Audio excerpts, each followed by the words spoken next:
Pertama-tama, saya menyampaikan penghargaan, sangat menghargai, sangat menghormati kerja keras KPU dari pusat sampai daerah yang telah sukses berhasil menyelenggarakan seluruh tahapan Pilpres dan Pemilu Legislatif di tahun 2024 secara aman, tertib, dan lancar. Saya paham betul, menyelenggarakan pemilu serentak itu sangat berat. Pemilu terbesar sepanjang sejarah bangsa kita. Ada Pilpres, pemilihan DPR, pemilihan DPRD, pemilihan DPD, kemudian pemilihan DPRD provinsi, pemilihan DPRD kabupaten dan kota, dengan jumlah suara yang sah kemarin 164.227.475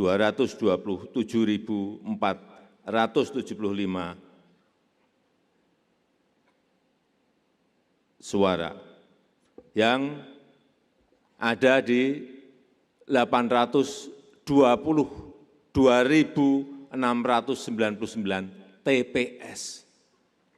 Saya membayangkan saja betapa sangat banyak ternyata TPS di saat pemilu kemarin. Dan dilakukan secara bersamaan. Oleh sebab itu sekali lagi saya menyampaikan terima kasih yang sebesar-besarnya. Saya tahu capeknya belum hilang betul. Benar? Masih pegal-pegal mungkin.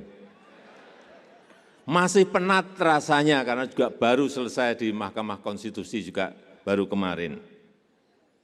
Tapi dalam beberapa hari lagi sudah memasuki tahapan pilkada serentak di 508 kabupaten kota di 37 provinsi. Ini tugas berat yang kita emban bersama-sama. Dengan tugas KPU yang sangat berat tersebut, saya mohon maaf. Sejak 2014 tidak ada kenaikan tunjangan insentif. Saya baru tahu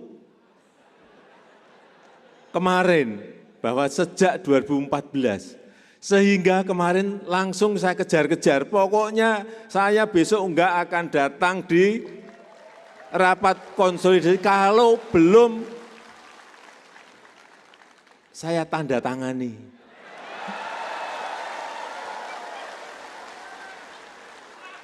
Alhamdulillah kemarin sudah saya tanda tangani.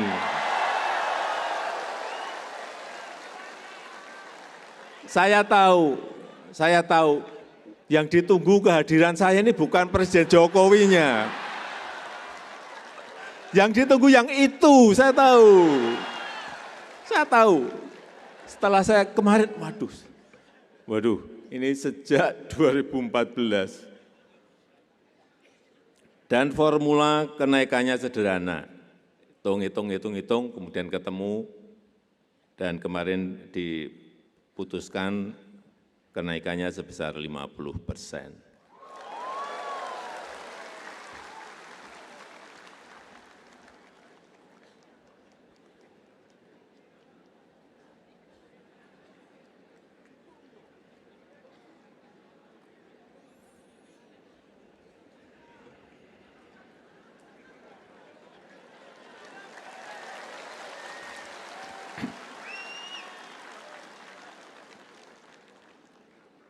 Bapak Ibu hadirin undangan yang saya hormati, pilkada sebentar lagi akan kita selenggarakan. Tidak kalah rumit dibanding pemilu yang lalu. Ini pilkada serentak pertama kali. Sekali lagi dilaksanakan di 508 kabupaten kota dan 37 provinsi. Ada sebanyak 203 juta pemilih di daftar pemilih sementara, atau tepatnya 203.920.554 pemilih. Saya hanya ingin menekankan masalah-masalah di masa lalu jangan sampai terulang lagi yang berkaitan dengan pendaftaran pemilih, data pemilih yang tidak akurat, atau data terdaftar ganda, kemudian juga masalah distribusi logistik, penyimpanannya, kekurangan logistik, hati-hati betul masalah ini. Kemudian masalah pelaksanaan pemungutan suara yang berkaitan dengan kerusakan alat dan surat suara, gangguan keamanan, artinya keamanan dan kesehatan harus betul-betul kita perhatikan bersama-sama. Sosialisasi ini sangat penting.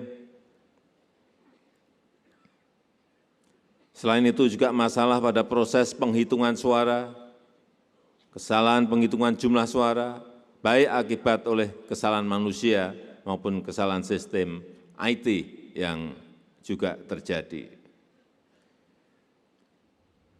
Juga penting untuk meningkatkan fungsi pengawasan proses pemilu dengan menempatkan pengawas independen yang netral, meningkatkan transparansi proses penghitungan suara dengan menggunakan teknologi yang reliable, meningkatkan partisipasi masyarakat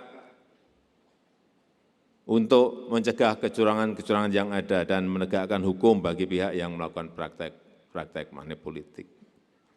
Tugas ini pasti butuh kerja keras, butuh kerjasama, butuh sinergitas yang baik antara KPU, Bawaslu, dan DKPP dengan berbagai elemen masyarakat. Saya percaya KPU memiliki bekal pengalaman, bekal pengetahuan yang lebih dari cukup. Namun demikian kita tetap harus waspada, meningkatkan terus kapasitas teknis persiapan pilkada, menciptakan terobosan-terobosan agar pilkada semakin berkualitas, agar proses dan hasilnya memperoleh legitimasi yang kuat dari masyarakat. KPU adalah pengawal utama kualitas demokrasi elektoral. Jadi, tolong laksanakan tugas dengan penuh rasa tanggung jawab, dengan penuh dedikasi, dengan seluruh kehormatan dan integritas. Saya rasa itu yang ingin saya sampaikan. Terima kasih. Wassalamualaikum warahmatullahi wabarakatuh.